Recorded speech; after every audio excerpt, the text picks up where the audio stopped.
Parkinson એટલે ગુજરાતીમાં આપણે કંપવા તરીકે એમને ઓળખીએ છીએ, પણ પાર્કિન્સનનું લક્ષણ એ ખાલી કંપારી નથી, ખાલી ધ્રુજારી નથી.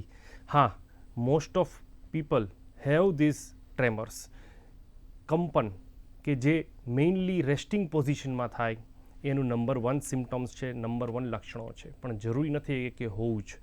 એની સાથે સાથે ધીમાપો, બોડીની બધી જ એક્ટિવિટી, હાથની મૂવમેન્ટ, બોલવાની મૂવમેન્ટ, અન્ડરસ્ટેન્ડિંગ, સમજવાની બધી જ તાકાત ધીરે ધીરે ધીમી પડી જાય. ઇવન અવાજનું વોલ્યુમ બી ઓછું થઈ જાય.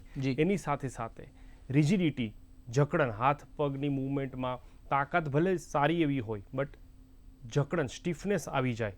અને લાસ્ટ સિમ્ટમ્સ ગેઇટ ઇન્સ્ટેબિલિટી, ચાલવાનું સંતુલન ડગમગી જવું, ચાલતી વખતે સ્લોનેસ થઈ જવી, એમના ચાલવાના જે સ્ટેપ છે નાના થઈ જાય, બેબી સ્ટેપ્સની જેમ એ લોકો ચાલે.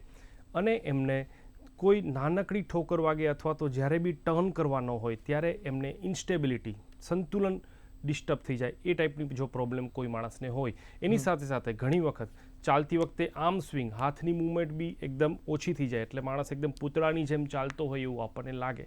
જો આવા સિમ્ટમ્સ કોઈ માણસને દેખાય તો આપણે એમને કહી શકીએ કે હા, આમને પાર્કિન્સનનો પ્રોબ્લેમ, કંપવાનો પ્રોબ્લેમ હોઈ શકે છે અને એને ન્યુરોલોજિસ્ટને બતાવવાની જરૂર છે.